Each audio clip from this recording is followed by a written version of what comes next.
അക്കൗണ്ടൻസിയുടെ 9ാമത്തെ ചാപ്റ്ററായ accounts from incomplete records അഥവാ single entry system എന്ന ഭാഗത്തിലെ കാര്യങ്ങളാണ് നാം ചർച്ച ചെയ്യുന്നത്. പാഠത്തിന്റെ സമ്മറിയും ഒപ്പം 10 വർഷത്തെ ക്വസ്റ്റ്യൻ പേപ്പേഴ്സ്, അവയുടെ ചോദ്യങ്ങളും ഉത്തരങ്ങളും, ചാപ്റ്റർ വൈസ് അനാലിസിസ് നടത്തിയ വിവരങ്ങളുമാണ് ഇതിൽ ഉൾപ്പെടുത്തിയിട്ടുള്ളത്. എന്താണ് ഇൻകംപ്ലീറ്റ് റെക്കോർഡ്സ്? അതിന്റെ അർത്ഥം എന്താണ്? Meaning: incomplete records refers to lack of accounting records according to the double entry system. It is an incomplete, unscientific and unsystematic method of keeping the books of accounts of a trader. Incomplete records എന്നത് double entry സിസ്റ്റത്തിന്റെ ഒരു പോരായ്മ. Double entry system of അക്കൗണ്ടിങ്ങില് അതാണ് ഔദ്യോഗികമായി നാം ഉപയോഗിക്കുന്ന accounting system. Double entry system. ഏതൊരു ട്രാൻസാക്ഷനും 2 aspect ഉണ്ടാകണം എന്ന് പറയപ്പെടുന്നതാണ് ഡബിൾ എൻട്രി സിസ്റ്റം. എന്നാൽ ഈ സിംഗിൾ എൻട്രി സിസ്റ്റം അഥവാ ഇൻകംപ്ലീറ്റ് റെക്കോർഡ്സ് എന്ന് പറയുന്നത് ഒരു സാധാരണ ട്രേഡർ അദ്ദേഹത്തിന്റെ കണക്ക് പ്രത്യേകമായിട്ട് ഡബിൾ എൻട്രി സിസ്റ്റം ഫോളോ ചെയ്യാതെ അദ്ദേഹത്തിന് സ്വന്തമായി മനസ്സിലാക്കത്തക്ക രീതിയിൽ മാത്രം തയ്യാറാക്കുന്ന സിസ്റ്റമാണ്. ഇത് വേറൊരാൾക്ക് മനസ്സിലാകണമെന്ന് ഇല്ല. അതിനാലാണ് ഇറ്റ് ഈസ് ആൻ ഇൻകംപ്ലീറ്റ് എന്ന് വിശേഷിപ്പിക്കുന്നത്. ഇത് അൺസയന്റിഫിക് ആണ്. സയന്റിഫിക് മെത്തേഡ് അല്ല ഇത്. ഇൻകംപ്ലീറ്റ് റെക്കോർഡ്സ് അൺസിസ്റ്റമാറ്റിക് റെക്കോർഡ്സ് ആണ്. അപ്പോൾ ഇത് കംപ്ലീറ്റ് ആവണമെന്നുണ്ടെങ്കിൽ ഡബിൾ എൻട്രി സിസ്റ്റത്തിലേക്ക് മാറ്റപ്പെടണം. അപ്പൊ ഈ ചാപ്റ്ററിൽ ഡിസ്കസ് ചെയ്യപ്പെടുന്നത് സിംഗിൾ എൻട്രി സിസ്റ്റവും അവയുടെ ഡബിൾ എൻട്രി സിസ്റ്റത്തിലേക്കുള്ള മാറ്റത്തെക്കുറിച്ചുമാണ്. അപ്പോൾ എന്താണ് സിംഗിൾ എൻട്രി സിസ്റ്റം എന്ന് പറയുന്നത്? ഇത് ഒരു അപൂർണമായ അക്കൗണ്ടിംഗ് സിസ്റ്റമാണ്. പൂർണ്ണതയില്ലാത്ത ഒരു അക്കൗണ്ടിംഗ് സിസ്റ്റമാണ്. ഇതിന് സാങ്കേതികത്വം കുറവാണ്. അൺസയന്റിഫിക്. ഇതൊരു സിസ്റ്റമാറ്റിക് അല്ല, കൃത്യതയുള്ളതല്ല എന്നുള്ളതാണ് ഇതിന്റെ പ്രത്യേകത. ഇവ ഔദ്യോഗികമായി അംഗീകരിക്കപ്പെടുന്ന അക്കൗണ്ടിംഗ് സിസ്റ്റം അല്ല എന്നുള്ളതാണ് സിംഗിൾ എൻട്രി സിസ്റ്റം അഥവാ ഇൻകംപ്ലീറ്റ് അക്കൗണ്ടിംഗ് റെക്കോർഡ്സ് എന്ന് പറയുന്നത്. അടുത്ത ഭാഗത്തേക്ക് നമുക്ക് കടക്കാം. ഇതിൽ നാം പ്രധാനമായും പഠിക്കുന്നത് പ്രോഫിറ്റ് എങ്ങനെ കാൽക്കുലേറ്റ് ചെയ്യുന്നു. ഈ സിംഗിൾ എൻട്രി സിസ്റ്റത്തിലെ ലാഭം എങ്ങനെയാണ് കാൽക്കുലേറ്റ് ചെയ്യുന്നത് എന്നുള്ളതാണ്. ഇതിനെ ഡബിൾ എൻട്രി സിസ്റ്റത്തിലേക്ക് മാറ്റണമെന്നുണ്ടെങ്കിലും ഈ ലാഭം എങ്ങനെ കാൽക്കുലേറ്റ് ചെയ്യുന്നു എന്ന് നാം കണ്ടെത്തേണ്ടിയിരിക്കുന്നു. അതിന്റെ ഭാഗമാണ് calculation of profit or loss from incomplete records. Capital at the end of the year. നമ്മുടെ വർഷാവസാനത്തെ ക്യാപിറ്റലിൽ നിന്ന് അതിന്റെ കൂടെ ആ വർഷത്തെ ഡ്രോയിങ്സ് കൂടെ ആഡ് ചെയ്യുക. Capital at the end of the year, അതിനോടൊപ്പം add drawings during the year, അതുകൂടെ ആഡ് ചെയ്യുന്നു. അതിൽ നിന്ന് additional capital introduced during the year. നിലവിലെ വർഷത്തിൽ അഡീഷണൽ ക്യാപിറ്റൽ ഇൻട്രൊഡ്യൂസ് ചെയ്തിട്ടുണ്ടെങ്കിൽ അഥവാ കൊണ്ടുവന്നിട്ടുണ്ടെങ്കിൽ അത് ലെസ് ചെയ്യണം. അപ്പോൾ കിട്ടുന്ന ആൻസറിനെ വിളിക്കുന്ന പേര് adjusted capital at the end of the year. അതായത് ക്ലോസിംഗ് ക്യാപിറ്റലിനോടൊപ്പം ഡ്രോയിങ്സ് ആഡ് ചെയ്ത് അഡീഷണൽ ക്യാപിറ്റൽ ലെസ് ചെയ്യുമ്പോൾ നമുക്ക് ലഭിക്കുന്നത് adjusted capital at the end. അതിൽ നിന്ന് ഓപ്പണിംഗ് ക്യാപിറ്റലിലൂടെ മൈനസ് ചെയ്യുമ്പോൾ നമ്മൾക്ക് പ്രോഫിറ്റ് അല്ലെങ്കിൽ ലോസ് കിട്ടും. ഇവിടെ പോസിറ്റീവ് ഫിഗർ ആണെങ്കിൽ അത് പ്രോഫിറ്റും, നെഗറ്റീവ് ഫിഗർ ആണെങ്കിൽ അത് ലോസും ആയിരിക്കും. ഈ ഒരു ഫോർമാറ്റ് നാം പഠിച്ച് മനസ്സിലാക്കി വെക്കുന്നത് നന്നായിരിക്കും. എ പാർട്ടിലും ബി പാർട്ടിലും 1, 2, 3, 4 മാർക്കുകൾക്ക് സാധാരണ ചോദിച്ചു കാണുന്ന ഭാഗമാണിത്. അടുത്തതായിട്ട് നാം കാണാൻ പോകുന്നത് format of total debtors account. Total debtors അക്കൗണ്ടിന്റെ ഫോർമാറ്റ് ആണ് ഇത്. സിംഗിൾ എൻട്രി സിസ്റ്റത്തെ ഡബിൾ എൻട്രി സിസ്റ്റത്തിലേക്ക് കൺവേർട്ട് ചെയ്യുമ്പോൾ ഉപയോഗിക്കേണ്ടി വരുന്ന അക്കൗണ്ടുകളാണ്. അതിൽ ഒന്നാമത്തത് ടോട്ടൽ ഡെറ്റേഴ്സ് അക്കൗണ്ട്. ഇത് പ്രിപ്പയർ ചെയ്യുന്നതിന്റെ ഉദ്ദേശം ടോട്ടൽ ക്രെഡിറ്റ് സെയിൽസ് എത്രയാണെന്ന് കണ്ടെത്തുക എന്നുള്ളതാണ് ഇതിന്റെ ഉദ്ദേശം. ചില സാഹചര്യങ്ങളിൽ ഓപ്പണിംഗ് ബാലൻസോ, അതായത് ഈ റെഡ് കളറിൽ കാണുന്ന ഓപ്പണിംഗ് ബാലൻസോ ക്ലോസിംഗ് ബാലൻസോ ക്യാഷ് റിസീവ്ഡ് ഫ്രം ഡെറ്റേഴ്സിന്റെ കയ്യിൽ നിന്ന് കിട്ടിയ ക്യാഷിന്റെ അളവോ അല്ലാതെ ക്രെഡിറ്റ് സെയിൽസോ, ഈ 4 എണ്ണത്തിൽ ഏതെങ്കിലും ഒരെണ്ണം കണ്ടെത്തുന്നതിന് വേണ്ടിയായിരിക്കും നമ്മൾ ടോട്ടൽ ഡെറ്റേഴ്സ് അക്കൗണ്ട് പ്രിപ്പയർ ചെയ്യുന്നത്. സാധാരണയായി ഏറ്റവും കൂടുതൽ സാധ്യത ടോട്ടൽ ഡെറ്റേഴ്സ് അക്കൗണ്ട് പ്രിപ്പയർ ചെയ്യുന്നതിന് ക്രെഡിറ്റ് സെയിൽസ് കണ്ടെത്തുക എന്നുള്ളതിനാണ്. ഇതിലെ ഐറ്റംസ് നമുക്കൊന്ന് പരിചയപ്പെടാം. To balance brought down opening balance, അതായത് ഡെറ്റേഴ്സിന്റെ ഓപ്പണിംഗ് ബാലൻസ് ക്വസ്റ്റ്യനിൽ തന്നിരിക്കും, അത് നേരെ എടുത്ത് എഴുതുക. ബിൽസ് റിസീവബിൾ ഡിസോണർ ആയിട്ടുണ്ടെങ്കിൽ അവയുടെ എമൗണ്ട്, അപ്പൊ ക്വസ്റ്റ്യനിൽ വ്യക്തമായിട്ടുണ്ടാവും. ബിൽസ് റിസീവബിൾ ഡിസോണേഡ് എന്ന് തന്നിട്ടുണ്ടാവും, അവയുടെ എമൗണ്ട് എഴുതുക. ഇനി ചെക്ക് വല്ലതും നമ്മൾക്ക് കിട്ടിയിട്ടുണ്ടെങ്കിൽ, അത് ഡിസോണർ ആയിട്ടുണ്ടെങ്കിൽ അതിന്റെ എമൗണ്ട് എഴുതുക. പിന്നെ ക്രെഡിറ്റ് സൈഡിൽ ക്യാഷ് ബൈ ക്യാഷ്, ഡെറ്റേഴ്സിന്റെ നിന്നും കിട്ടിയ ക്യാഷ്, അതാണ് ഇത് ഉദ്ദേശിക്കുന്നത്. ചെക്ക് കിട്ടിയിട്ടുണ്ടെങ്കിൽ അത് by cheque received, by bank എന്ന് എഴുതുന്നു. ബിൽസ് റിസീവബിൾ വല്ലതും നമുക്ക് ലഭിച്ചിട്ടുണ്ടെങ്കിൽ ബൈ ബിൽസ് റിസീവബിൾ എന്ന് പറഞ്ഞ എമൗണ്ട് എഴുതുന്നു. നമ്മൾ ഡിസ്കൗണ്ട് അനുവദിച്ചിട്ടുണ്ടെങ്കിൽ എക്സ്പെൻസ് ആണ്. ബാഡ് ഡെറ്റ് ഉണ്ടായിട്ടുണ്ടെങ്കിൽ എക്സ്പെൻസ് ആണ്. സെയിൽസ് റിട്ടേൺ വല്ലതും വന്നിട്ടുണ്ടെങ്കിൽ അത് കാണിക്കുക. ക്ലോസിംഗ് ബാലൻസും കാണിക്കുക. എന്നിട്ട് ഈ അക്കൗണ്ട് ബാലൻസ് ചെയ്യുമ്പോൾ സാധാരണയായി ക്രെഡിറ്റ് സൈഡ് ആണ് കൂടുതൽ. ആ എമൗണ്ട് തന്നെ നമ്മൾ ഡെബിറ്റ് സൈഡിൽ എഴുതുന്നു. എന്നിട്ട് ഡെബിറ്റ് സൈഡിലെ ബാക്കി 3 ഐറ്റവും കൂടെ കുറയ്ക്കുമ്പോൾ മിച്ചം കിട്ടുന്ന തുകയാണ് ക്രെഡിറ്റ് സെയിൽസ് ആയിട്ട് മാറ്റപ്പെടുന്നത്. അപ്പോൾ ടോട്ടൽ ഡെറ്റേഴ്സ് അക്കൗണ്ട് പ്രിപ്പയർ ചെയ്യുന്നത് കഴിഞ്ഞു. അടുത്ത ഭാഗത്തേക്ക് നമുക്ക് കടക്കാം. Format of bills receivable account. ഡെറ്റേഴ്സുമായി വളരെയേറെ ബന്ധപ്പെട്ടിരിക്കുന്ന മറ്റൊരു അക്കൗണ്ട് ആണ് ബിൽസ് റിസീവബിൾ. നമുക്ക് ഗുഡ്സ് കടമായി വാങ്ങിക്കൊണ്ട് പോയിട്ട് പകരം നിശ്ചിത ദിവസം തന്നുകൊള്ളാം എന്ന് പറഞ്ഞ് നമ്മൾക്ക് നമ്മളുടെ കയ്യിൽ നിന്ന് ഗുഡ്സ് വാങ്ങിച്ച കസ്റ്റമർ എഴുതി തന്നിരിക്കുന്ന ഡോക്യുമെന്റ് ആണ് ബിൽസ് റിസീവബിൾ. അപ്പൊ ഈ ബിൽസ് റിസീവബിളും ഡെറ്റേഴ്സുമായിട്ട് റിലേറ്റഡ് ആയതുകൊണ്ടാണ് ഡെറ്റേഴ്സ് അക്കൗണ്ട് പ്രിപ്പയർ ചെയ്യുമ്പോൾ ബിൽസ് റിസീവബിൾ അക്കൗണ്ടൂടെ ഒപ്പം പ്രിപ്പയർ ചെയ്യേണ്ടി വരുന്നത്. ഇതിന്റെ ഓപ്പണിംഗ് ബാലൻസ്, ഇത് ഡെബിറ്റ് ബാലൻസ് ആയതുകൊണ്ട് opening balance to balance brought down എന്ന് പറഞ്ഞ് കാണിക്കുന്നു. രണ്ടാമതായിട്ട് cash by cash bills receivable collected by sundry debtors, bills receivable dishonour ആയിട്ടുണ്ടെങ്കിൽ അത് by balance carried on, closing balance ആണ്. ഈ ക്രെഡിറ്റ് സൈഡ് ആയിരിക്കും സാധാരണ രീതിയിൽ കൂടുതൽ. ആ എമൗണ്ട് ഡെബിറ്റ് സൈഡിൽ എഴുതുന്നു. അതിൽ നിന്ന് ഓപ്പണിംഗ് ബാലൻസ് മൈനസ് ചെയ്യുമ്പോൾ നമ്മൾക്ക് ബാലൻസിങ് ഫിഗർ ആയിട്ട് കിട്ടുന്നത് സൺട്രി ഡെറ്റേഴ്സ് ആയിരിക്കും. ആ എമൗണ്ട് ആണ് നമ്മൾക്ക് സാധാരണയായിട്ട് ഈ ബിൽസ് റിസീവബിൾ അക്കൗണ്ട് പ്രിപ്പയർ ചെയ്യുമ്പോൾ നമുക്ക് ലഭിക്കുന്നത്. അപ്പൊ ഈ എമൗണ്ട് എടുത്ത് നമ്മൾ ടോട്ടൽ ഡെറ്റേഴ്സ് അക്കൗണ്ടിൽ ഉപയോഗിക്കേണ്ടി വരും. നമുക്ക് അടുത്ത ഭാഗത്തേക്ക് കടക്കാം. Total creditors account. Total creditors account prepare ചെയ്യുന്നതിന്റെ ഉദ്ദേശം ക്രെഡിറ്റ് പർച്ചേസ് കണ്ടെത്തുക എന്നുള്ളതാണ്. ക്രെഡിറ്റ് പർച്ചേസ് കണ്ടെത്തുന്നതിന് വേണ്ടിയാണ് ടോട്ടൽ ക്രെഡിറ്റേഴ്സ് അക്കൗണ്ട് പ്രിപ്പയർ ചെയ്യുന്നത്. ഇതിൽ നമുക്ക് പരിചയപ്പെടാം. സാധാരണ അക്കൗണ്ട് പോലെ തന്നെ ഓപ്പണിംഗ് ബാലൻസ് ക്രെഡിറ്റ് ബാലൻസ് ആണ്. ക്രെഡിറ്റേഴ്സ് ക്രെഡിറ്റ് ബാലൻസ് ആയതുകൊണ്ട് ഓപ്പണിംഗ് ബാലൻസ് ക്രെഡിറ്റ് സൈഡിൽ വരും. By balance brought down opening balance. By bills payable dishonoured. അതിനുശേഷം ഡെബിറ്റ് സൈഡിൽ bills payable paid to cash, discount received, to purchase return, to balance carry down. ഈ debit side ആയിരിക്കും സാധാരണ രീതിയിൽ കൂടുതൽ. ആ എമൗണ്ട് ഇവിടെ എഴുതുന്നു. അതിൽ നിന്ന് ക്രെഡിറ്റ് സൈഡിലെ 2 ഐറ്റം കുറയ്ക്കുമ്പോൾ ബാലൻസിങ് ഫിഗർ ആയിട്ട് നമുക്ക് ലഭിക്കുന്നത് ക്രെഡിറ്റ് പർച്ചേസസ് ആയിരിക്കും. ആ ക്രെഡിറ്റ് പർച്ചേസസ് ആണ് ടോട്ടൽ ഡെറ്റേഴ്സ് അക്കൗണ്ട് പ്രിപ്പയർ ചെയ്യുന്നതിലൂടെ നമ്മൾക്ക് ലഭിക്കുന്നത്. അടുത്ത ഭാഗത്തേക്ക് നമുക്ക് കടക്കാം. അടുത്തത് bills payable account. Total debtors അക്കൗണ്ടും ബിൽസ് റിസീവബിളും തമ്മിൽ ബന്ധപ്പെട്ടിരിക്കുന്നത് പോലെ തന്നെ ടോട്ടൽ ക്രെഡിറ്റേഴ്സ് അക്കൗണ്ടും ബിൽസ് പേയബിളും തമ്മിൽ അതേ ബന്ധങ്ങളാണുള്ളത്. അപ്പോൾ ഇവിടെ ഇത് പ്രിപ്പയർ ചെയ്യുന്നത് സൺട്രി ക്രെഡിറ്റേഴ്സിലേക്ക് എഴുതാനുള്ള ബിൽസ് പേയബിളിന്റെ എമൗണ്ട് ലഭിക്കുന്നതിന് വേണ്ടിയാണ്.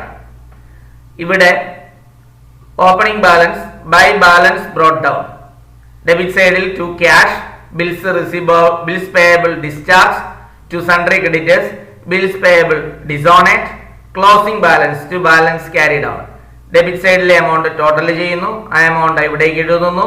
അതിൽ നിന്ന് ക്രെഡിറ്റ് സൈഡിലെ ഓപ്പണിംഗ് ബാലൻസ് മൈനസ് ചെയ്യുമ്പോൾ നമുക്ക് സൺട്രി ക്രെഡിറ്റേഴ്സ് ബാലൻസിംഗ് ഫിഗർ കിട്ടുന്നു. ഇതാണ് നമ്മൾക്ക് ടോട്ടൽ ക്രെഡിറ്റേഴ്സ് അക്കൗണ്ടിൽ എഴുതേണ്ട ഫിഗർ. ഇത് കണ്ടെത്തുന്നതിന് വേണ്ടിയാണ് ബിൽസ് പേയബിൾ അക്കൗണ്ട് നമ്മൾ പ്രിപ്പയർ ചെയ്തത്. അടുത്ത ഭാഗത്തേക്ക് നമുക്ക് കടക്കാം. Calculation of total purchases. ചില ക്വസ്റ്റ്യനുകളിൽ ടോട്ടൽ പർച്ചേസ് കാണുന്നത് ചോദിക്കാറുണ്ട്. അങ്ങനെയാണെങ്കിൽ കാണേണ്ടത് total purchases is equal to cash purchases plus credit purchases. ക്വസ്റ്റ്യനിൽ ക്യാഷ് പർച്ചേസ് സെപ്പറേറ്റ് തന്നിട്ടുണ്ടാകും. ടോട്ടൽ ക്രെഡിറ്റേഴ്സ് അക്കൗണ്ട് പ്രിപ്പയർ ചെയ്യുമ്പോൾ നമുക്ക് ക്രെഡിറ്റ് പർച്ചേസ് കിട്ടും. അവ തമ്മിൽ ടോട്ടൽ ചെയ്താൽ ടോട്ടൽ പർച്ചേസസ് നമുക്ക് കിട്ടും. അതുപോലെ തന്നെ വേറെ ചോദിക്കാൻ സാധ്യതയുള്ളത് calculation of total sales account. Total sales account, total sales is equal to cash sales plus credit sales. Cash സെയിലും ക്രെഡിറ്റ് സെയിലും കൂടെ ആഡ് ചെയ്യുമ്പോൾ ടോട്ടൽ സെയിൽസ് കിട്ടും. ക്രെഡിറ്റ് സെയിൽ നമുക്ക് ടോട്ടൽ ഡെറ്റേഴ്സ് അക്കൗണ്ട് പ്രിപ്പയർ ചെയ്യുമ്പോൾ കിട്ടുന്ന ഫിഗറാണ്. ക്യാഷ് സെയിൽസ് ക്വസ്റ്റ്യനിൽ ഡയറക്റ്റ് ആയി തന്നിട്ടുണ്ടാവും. ഇവ തമ്മിൽ ആഡ് ചെയ്താൽ ടോട്ടൽ സെയിൽസ് നമുക്ക് ലഭിക്കുന്നതാണ്. അടുത്ത ഭാഗം പ്രീവിയസ് ഇയർ ക്വസ്റ്റ്യൻ പേപ്പറിനെ അടിസ്ഥാനമാക്കിയുള്ള ചോദ്യങ്ങളാണ്. The closing balance of creditors can be ascertained from the dash. 2010 മാർച്ചിൽ ചോദിച്ച ചോദ്യമാണ്. ആൻസർ ടോട്ടൽ ക്രെഡിറ്റേഴ്സ് എന്നാണ് പറയുന്നത്. Closing balance of creditors can be ascertained. Closing balance of creditors, ക്രെഡിറ്റേഴ്സിന്റെ ക്ലോസിംഗ് ബാലൻസ് നമ്മൾക്ക് ലഭിക്കുന്നത് ടോട്ടൽ ക്രെഡിറ്റേഴ്സ് അക്കൗണ്ട് പ്രിപ്പയർ ചെയ്യുന്നതിലൂടെയാണ്. Statement of affairs is prepared to find out dash assets, liability or capital. Statement of affairs prepare ചെയ്യുന്നതിലൂടെ നമുക്ക് അസറ്റ്സും ലയബിലിറ്റിയും ക്യാപിറ്റലും കണ്ടെത്താൻ സാധിക്കുന്നു. ഇത് balance ഷീറ്റിന് സമാനമാണ്. അതുകൊണ്ടാണ് ഇവ മൂന്നിൽ ഏതെങ്കിലും ഒന്ന് നമുക്ക് ലഭിക്കും എന്ന് പറയുന്നത്. മാർച്ച് 2011 ചോദിച്ച ചോദ്യമാണ്. ഇത് profit or loss under the single entry system is found by dash basis. 2014 മാർച്ചിൽ ചോദിച്ച ചോദ്യമാണ്. അതിന്റെ ആൻസർ ഈസ് ആൻ എസ്റ്റിമേറ്റ് എന്നാണ് പറയുന്നത്. സിംഗിൾ എൻട്രി സിസ്റ്റത്തിലെ പ്രോഫിറ്റിനെ ഒരു എസ്റ്റിമേറ്റ് ആയിട്ടാണ് എടുക്കുന്നത്, അല്ലാതെ കൃത്യമായ ഡബിൾ എൻട്രി സിസ്റ്റത്തിലെ പോലെ ആക്യുറേറ്റ് ആണ് എന്ന് വിശേഷിപ്പിക്കാൻ സാധ്യത കുറവാണ്. വിശേഷിപ്പിക്കാൻ പറ്റില്ല എന്നുള്ളതാണ് അതിന്റെ പ്രത്യേകത. If the opening capital is less than the closing capital, provided there are no adjustment, the result is profit. The opening capital is less than the closing capital, provided there are no adjustments. അഡ്ജസ്റ്റ്മെന്റുകൾ ഒന്നും ഇല്ല എങ്കിൽ ഉള്ള capital, opening ക്യാപിറ്റലും closing ക്യാപിറ്റലും തമ്മിലുള്ള difference ആണ് profit എന്ന് വിശേഷിപ്പിക്കുന്നത്. അടുത്ത ചോദ്യത്തിലേക്ക് കാണാം. 5ാമത്തെ ചോദ്യമാണ്. Mister Sumesh is a retailer whose records are incomplete. അപ്പൊ അദ്ദേഹം ഫോളോ ചെയ്യുന്ന സിംഗിൾ എൻട്രി സിസ്റ്റം ആണ്. You are required to ascertain his profit or loss for the year ended 31st December 2011 from the following details. Capital on 1/1/2011 rupees 1 lakh. Capital introduced on 1/7/2011 50,000. Withdrawals by the proprietor during the year rupees 30,000. Capital on 31st 12/2011 1,40,000. March 2012 4 മാർക്കിന് ചോദിച്ച ചോദ്യമാണിത്. നമുക്കിത് എങ്ങനെ prepare ചെയ്യുമെന്ന് ശ്രദ്ധിക്കാം.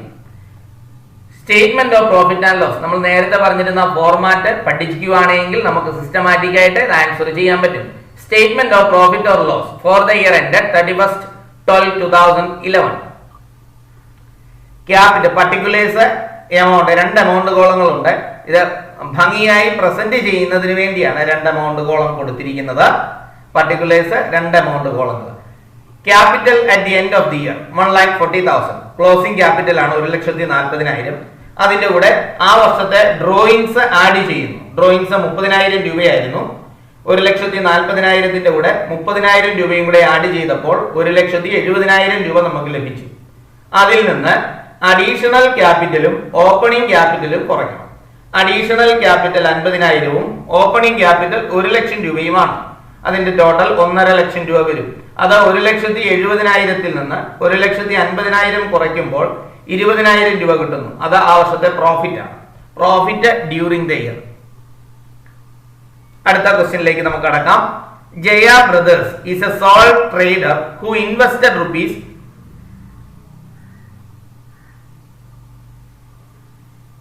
10,000 on 1/1/2012 in his business, and the same was found at rupees 18,000 at the end of the accounting year. He also withdrew rupees 6,000 for his private use. Ascertain his profit for the year. അപ്പോൾ Jaya brothers ഒരു soul proprietor സ്ഥാപനമാണ്. അദ്ദേഹം business തുടങ്ങാനായിട്ട് 10,000 രൂപ ബിസിനസ്സിൽ invest ചെയ്തിട്ടുണ്ട്. അദ്ദേഹത്തിന്റെ closing capital എന്ന് പറയുന്നത് 18,000 രൂപയാണ്. അദ്ദേഹം പേഴ്സണൽ ആവശ്യത്തിന് വേണ്ടി 6,000 രൂപ ബിസിനസ്സിൽ നിന്ന് പിൻവലിച്ചു എങ്കിൽ അദ്ദേഹത്തിന്റെ പ്രോഫിറ്റ് എത്രയാണെന്ന് കണ്ടെത്തുക. 2014 മാർച്ചിൽ ചോദിച്ച ചോദ്യമാണ്. Heading statement of profit or loss for the year end 31/12/2012. Particulars amount, capital at the end of the year 18,000, drawings add ചെയ്യുന്നു 6,000. അങ്ങനെ ടോട്ടൽ നമുക്ക് 24,000 കിട്ടി. അതിൽ നിന്ന് ഓപ്പണിംഗ് ക്യാപിറ്റൽ ആയ 10,000 രൂപ കുറയ്ക്കുന്നു. അപ്പോൾ നമുക്ക് 14,000 കിട്ടി. അതിനെ പ്രോഫിറ്റ് എന്ന് വിളിക്കുന്നു. അടുത്ത ഭാഗത്തേക്ക് കടക്കാം. Abu does not follow any perfect system of accounting. Abu ഒരു കൃത്യമായ അക്കൗണ്ടിങ് സിസ്റ്റം ഫോളോ ചെയ്യാത്ത ഒരു ബിസിനസ്മാൻ ആയിരുന്നു. He gives you the following information. അദ്ദേഹത്തിന്റെ ഇൻഫർമേഷൻസ് ആണ് നമുക്ക് ലഭിക്കുന്നത്. ഓപ്പണിംഗ് ക്യാപിറ്റൽ 30,000, പേഴ്സണൽ ആവശ്യത്തിന് വേണ്ടി ബിസിനസ്സിൽ നിന്ന് പിൻവലിച്ചത് 11,000, ബിസിനസ് ആവശ്യം borrowings from business purpose, business ആവശ്യത്തിന് പിൻവലിച്ചത് 10,000 രൂപ, ക്ലോസിംഗ് ക്യാപിറ്റൽ 49,000 രൂപ. പ്രോഫിറ്റ് കണ്ടെത്തുക എന്നുള്ളതാണ് നമ്മളോട് പറഞ്ഞിരിക്കുന്നത്. ഒപ്പം അദ്ദേഹം ഫോളോ ചെയ്യുന്നത് അക്കൗണ്ടിങ് മെത്തേഡിന്റെ പേരെന്താണ് എന്നാണ് ചോദിച്ചിരിക്കുന്നത്. 2015 സേ പരീക്ഷയ്ക്ക് ചോദിച്ച ചോദ്യമാണിത്. ഉത്തരത്തിലേക്ക് നമുക്ക് കടക്കാം. Statement of profit or loss, പർട്ടിക്കുലേഴ്സും 2 എമൗണ്ട് കോളങ്ങളും. Capital at the end 49,000. അതിനോടൊപ്പം തന്നെ ഡ്രോയിങ്സ് ആഡ് ചെയ്യുന്നു 11,000. അങ്ങനെ 60,000 രൂപ ലഭിച്ചു. അതിൽ നിന്ന് അഡീഷണൽ ക്യാപിറ്റൽ 10,000 രൂപയും, അഡീഷണൽ ക്യാപിറ്റൽ എന്ന് പറഞ്ഞാൽ ബിസിനസ്സിൽ നിന്ന് ആവശ്യത്തിന് പിൻവലിച്ചു എന്ന് പറയുന്ന തുകയാണ് ഉദ്ദേശിക്കുന്നത്. അഡീഷണൽ ക്യാപിറ്റൽ, അതിന്റെ കൂടെ ഓപ്പണിംഗ് ക്യാപിറ്റലായി 30,000 കൂടെ ലെസ് ചെയ്യുന്നു. അങ്ങനെ മൊത്തം 40,000 രൂപ ലെസ് ചെയ്യുന്നു. 60 നിന്ന് 40,000 കുറഞ്ഞപ്പോൾ 20,000 കിട്ടി. അതിനെ പ്രോഫിറ്റ് എന്ന് വിളിച്ചു. ഇദ്ദേഹം ഫോളോ ചെയ്ത സിസ്റ്റം എന്ന് പറയുന്നത് സിംഗിൾ എൻട്രി സിസ്റ്റം ആണ്. രണ്ടാമത്തെ ബി എന്ന ചോദ്യത്തിന്റെ ഉത്തരം സിംഗിൾ എൻട്രി സിസ്റ്റം എന്നാണ്. ഓക്കെ, അടുത്ത ക്വസ്റ്റ്യനിലേക്ക് നമ്മൾ കടക്കുകയാണ്. Consider the following information from the books of mister Siddique. Profit for the year ended 60,000, additional capital introduced 50,000 50,000 രൂപ, ഡ്രോയിങ്സ് 30,000 രൂപ, closing capital at the end of the year 2 lakh. Find the capital contributed by him at the beginning of the year. Opening capital കണ്ടെത്താനാണ് പറയുന്നത്. ഇത്ര നേരം നമ്മൾ ഇങ്ങനെ തന്ന ഇൻഫർമേഷനിൽ നിന്നും പ്രോഫിറ്റ് ആണ് കണ്ടുപിടിച്ചത്. ഇവിടെ നമ്മളോട് പറഞ്ഞിരിക്കുന്ന ഓപ്പണിംഗ് ക്യാപിറ്റൽ കണ്ടെത്താനാണ്. മാർച്ച് 2016 ചോദ്യമാണ്. ഇപ്പൊ statement of profit and loss എന്ന സ്റ്റേറ്റ്മെന്റിലൂടെ തന്നെയാണ് നമ്മൾ ഓപ്പണിംഗ് ക്യാപിറ്റൽ കണ്ടെത്താൻ ശ്രമിക്കുന്നത്. പർട്ടിക്കുലേഴ്സും 2 എമൗണ്ട് കോളവും. Capital at the end of the year 2 ലക്ഷം, ഡ്രോയിങ്സ് ആഡ് ചെയ്യുന്നു 30,000. അങ്ങനെ 2,30,000. അതിന്റെ കൂടെ അഡീഷണൽ ക്യാപിറ്റലും ഓപ്പണിംഗ് ക്യാപിറ്റലിലൂടെയാണ് സാധാരണ ആഡ് ചെയ്യുന്നത്. ഇവിടെ ഓപ്പണിംഗ് ക്യാപിറ്റൽ കണ്ടെത്തേണ്ടിയിരിക്കുന്നതുകൊണ്ട് അതിൽ നിന്ന് അഡീഷണൽ ക്യാപിറ്റലും ഓപ്പണിംഗ് ക്യാപിറ്റലും കൂടെ ലെസ് ചെയ്യുകയാണ് പതിവ്. ഇവിടെ ഓപ്പണിംഗ് ക്യാപിറ്റൽ തന്നിട്ടില്ല, പകരം പ്രോഫിറ്റ് ഉണ്ട്. പ്രോഫിറ്റും അഡീഷണൽ ക്യാപിറ്റലും കൂടെ ടോട്ടൽ എടുത്ത് നമുക്ക് ലഭിച്ചിരിക്കുന്നതിൽ നിന്നും ലെസ് ചെയ്യുകയാണെങ്കിൽ നമ്മൾക്ക് capital at the beginning opening capital ലഭിക്കുന്നതാണ്. അപ്പോൾ ക്യാപിറ്റൽ അറ്റ് ദി എൻഡ് 2 ലക്ഷം, അതിന്റെ കൂടെ ഡ്രോയിങ്സ് ആഡ് ചെയ്തു 2,30,000. അതിൽ നിന്ന് അഡീഷണൽ ക്യാപിറ്റലും പ്രോഫിറ്റും ലെസ് ചെയ്യുകയാണ്. അവയുടെ ടോട്ടൽ 1,10,000 രൂപ. അങ്ങനെ 2,30,000 നിന്നും 1,10,000 കുറയ്ക്കുമ്പോൾ 1,20,000 കിട്ടും. അതാണ് ക്യാപിറ്റൽ അറ്റ് ദ ബിഗിനിങ് എന്ന് പറയുന്നത്, തുടക്കത്തിലെ ക്യാപിറ്റൽ എന്ന് പറയുന്നത്. Mister Kiran, a sole trader, does not keep a full records of books of accounts. However, the following information is available. You are required to calculate credit sales, credit purchase by the preparing total debtors account, total creditors account, and also show the bills receivable account and bills payable account. Balance on 1st January 2010. Total debtors 57,200. Bills receivable 4,000. Opening balanceകളാണ് ഇവിടെ തന്നിരിക്കുന്നതല്ല. Total creditors 26,400. Bills payable 2,500. Cash paid to creditors 70,250. Discount allowed by the supplier, സപ്ലയേഴ്സിന് discount അനുവദിച്ചത് 2,650. Cash received from customers 1,35,400 രൂപ. Discount allowed to customers 4,200 രൂപ. Returns from customers 1,625 രൂപ. Return to suppliers 1,330 രൂപ. Bad debt return of 3,540 രൂപ. Cash received against bills receivable 14,200. Payment made against bills payable 7,000. Bills receivable dishonoured 1,100. Balance on 31st December 2010. Total debtors 55,600. Total creditors 28,400. Bills receivable 1,000. Bills payable 3,000. 8 മാർക്കിന് പരീക്ഷ 2012 ചോദിച്ച ചോദ്യമാണിത്. നമുക്ക് ആൻസറിലേക്ക് കടക്കാം. ആദ്യമായിട്ട് bills receivable account നമ്മൾ prepare ചെയ്യുകയാണ്. അവിടെ തന്നിരിക്കുന്ന ഫോർമാറ്റിലെ അനുസരിച്ച് കാര്യങ്ങൾ ഇങ്ങോട്ട് എടുത്തെഴുതിയാൽ മാത്രം മതിയാകും. ടു ബാലൻസ് ബ്രോട്ട് ഡൗൺ 4,000 രൂപ. ഇനിയും ക്രെഡിറ്റ് സൈഡിലെ ഐറ്റംസ് ബൈ ക്യാഷ്, ബിൽസ് റിസീവബിളിൽ നിന്ന് കിട്ടിയത് ക്യാഷ് 14,200. ബൈ ഡെറ്റേഴ്സ് ഡിസോണർ ആയ ബില്ലുകൾ 1,100. ബൈ ബാലൻസ് ക്യാരി ഡൗൺ 1,000 രൂപ. ക്ലോസിംഗ് ബാലൻസ് ആണ്. ഇത് മൊത്തം കൂടിയ 16,300. അത് നമ്മൾ ഡെബിറ്റ് സൈഡിൽ എഴുതുന്നു. അതിൽ നിന്ന് 4,000 കുറച്ചപ്പോൾ 12,300. ഇതാണ് ഡെറ്റേഴ്സിലെ ടോട്ടൽ ഡെറ്റേഴ്സ് അക്കൗണ്ടിൽ ഉപയോഗിക്കുന്ന ഫിഗർ. ഇനി നമുക്ക് ടോട്ടൽ ഡെറ്റേഴ്സ് അക്കൗണ്ടിലേക്ക് കടക്കാം. അവിടെ opening balance 57,200. To bills receivable dishonoured 1,100. ഇനി ക്രെഡിറ്റ് സൈഡിലെ item cash 1,35,400. Discount allowed 4,200. Sales return 1,625. Bad debt 3,540. Bills receivable 12,300 രൂപ. Closing balance 55,600. അക്കൗണ്ട് ടോട്ടൽ ചെയ്യുമ്പോൾ 2,12,665 എന്ന് കിട്ടുന്നു. ഡെബിറ്റ് സൈഡിൽ എഴുതി അതിൽ നിന്ന് ഈ രണ്ട് ബാലൻസുകൾ മൈനസ് ചെയ്യുമ്പോൾ 1,54,365 എന്ന് ടോട്ടൽ ക്രെഡിറ്റ് സെയിൽസ് നമ്മൾക്ക് ലഭിക്കും. അപ്പോൾ നമ്മളുടെ ചോദ്യത്തിലെ ഒരെണ്ണത്തിന്റെ ഉത്തരമായി ടോട്ടൽ ക്രെഡിറ്റ് സെയിൽസ്. ഇനി bills payable account opening balance 2,500. To cash 7,000 രൂപ. ക്ലോസിംഗ് ബാലൻസ് 3,000 രൂപ. അപ്പോൾ ഇവിടെ 10,000 ഇതിവിടെയും എഴുതി ബാലൻസ് ചെയ്യുമ്പോൾ 7,500 ബൈ ക്രെഡിറ്റേഴ്സ് എന്ന് പറയുന്നത്. ഇത് ടോട്ടൽ ക്രെഡിറ്റേഴ്സ് അക്കൗണ്ടിൽ വേണ്ട ഫിഗർ ആണ്. അടുത്തതായി total creditors account. Total creditors account opening balance by balance brought down 26,400. To cash 70,250. Discount received 2,650. Purchase return 1,330. Bills payable 7,500. To balance carry down 28,400. അക്കൗണ്ടിന്റെ ടോട്ടൽ 1,10,130. അതിൽ നിന്ന് 26,400 കുറയ്ക്കുന്നു. ബാക്കി 83,730 ക്രെഡിറ്റ് പർച്ചേസ്. ഓക്കെ, അടുക്കുന്ന 10ാമത്തെ question. Calculate the capital at the beginning. Capital at the end 75,000. Drawings 12,000. Profit 20,000. March 2013 ചോദ്യമാണ്. അത് കാണാനുള്ള equation capital at the beginning is equal to capital at the end plus drawings minus profit. അപ്പോൾ capital at the end 75,000, drawings 12,000, അത് രണ്ടും കൂടെ add ചെയ്തു minus 20,000. അങ്ങനെ 87,000 നിന്ന് 20,000 രൂപ കുറയുമ്പോൾ 67,000 രൂപ കിട്ടും. അതാണ് ക്യാപിറ്റൽ അറ്റ് ദ ബിഗിനിങ് എന്ന് പറയുന്നത്. ഓപ്പണിംഗ് ക്യാപിറ്റൽ എന്ന് വിശേഷിപ്പിക്കുന്നു. അടുത്ത question. Vimal started A business on 1st January 2014 with an investment rupees 1,60,000. He does not maintain proper books of accounts of his business. During the year 2014, he withdrew rupees 2,000 for personal use and introduced rupees 10,000 for fresh capital. His position of assets and liabilities as on 31st December 2014.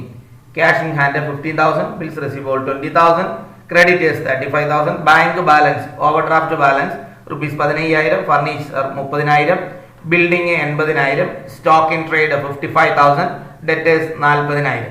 Prepare statement of profit and loss for the year ended 31st December 2014, provided that depreciation on furniture is to be charged at 10%. 2017 മാർച്ചിലെ 6 മാർക്കിന് ചോദിച്ച ചോദ്യമാണ്. ഇത് നമുക്ക് ചെയ്യുന്നത് ശ്രദ്ധിക്കാം. ഇവിടെ ആദ്യമായിട്ട് ഒരു സ്റ്റേറ്റ്മെന്റ് ഓഫ് അഫയേഴ്സ് പ്രിപ്പയർ ചെയ്യണമെങ്കിൽ മാത്രമേ നമുക്ക് ക്ലോസിംഗ് ക്യാപിറ്റൽ ലഭിക്കുകയുള്ളൂ. ഇത് കിട്ടിയാലേ നമുക്ക് പ്രോഫിറ്റ് കാണുന്നതിന് ഉപയോഗിക്കാനുള്ള ക്യാപിറ്റൽ ലഭിക്കുകയുള്ളൂ. അതുകൊണ്ട് ആദ്യം സ്റ്റേറ്റ്മെന്റ് ഓഫ് അഫയേഴ്സ് പ്രിപ്പയർ ചെയ്യുക.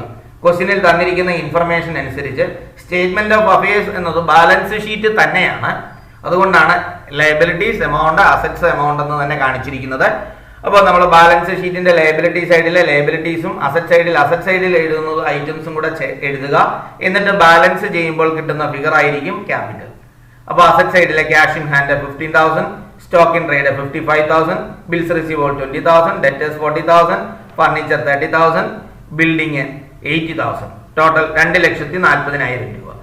ഇവിടെ ലയബിലിറ്റി സൈഡിൽ ക്രെഡിറ്റേഴ്സ് 35,000, ബാങ്ക് ഓവർ ഡ്രാഫ്റ്റ് 15,000. ഇപ്പൊ 2,40,000 നിന്ന് 35,000, 15,000, 50,000, 50,000 കുറയ്ക്കുമ്പോൾ നമുക്ക് 1,90,000 കിട്ടും. ഇതാണ് ക്ലോസിംഗ് ക്യാപിറ്റൽ എന്ന് പറയുന്നത്. ഇത് കിട്ടിയത് കൊണ്ട് നമുക്ക് ഇനിയും പ്രോഫിറ്റ് കണ്ടെത്താൻ എളുപ്പമാണ്. Statement of profit and loss, particulars 2 amount column, capital at the end 1,90,000. അതിൻ്റെ കൂടെ ഡ്രോയിങ്സ് ആഡ് ചെയ്യുന്നു 20,000. അങ്ങനെ 2,10,000 നമുക്ക് ലഭിച്ചു. അതിൽ നിന്ന് ലെസ് ചെയ്യാനുള്ള items additional capital 10,000, opening capital 1,60,000, depreciation 10% എന്ന് പറഞ്ഞിട്ടുണ്ടായിരുന്നു. ഫർണിച്ചറിന്റെ വില 30,000 ആണ്. അതിന്റെ 10% 3,000 രൂപയാണ്. അത് മൂന്നും കൂടെ കൂട്ടി 1,73,000 രൂപ നമ്മൾ 2,10,000 നിന്ന് കുറയ്ക്കുമ്പോൾ 37,000 രൂപ പ്രോഫിറ്റ് കിട്ടും. ഇതാണ് ഇങ്ങനെയുള്ള ഈ ചാപ്റ്ററിലെ ഇത്രയും വിവരങ്ങൾ നിങ്ങൾ നന്നായി പഠിക്കുകയാണെങ്കിൽ ഈ ചാപ്റ്ററിലെ മുഴുവൻ ക്വസ്റ്റ്യന്റെയും ആൻസർ നിങ്ങൾക്ക് എഴുതാൻ പറ്റുന്നതാണ്. എല്ലാവരും നന്നായി പഠിക്കുക, മുഴുവൻ മാർക്കും വാങ്ങുക.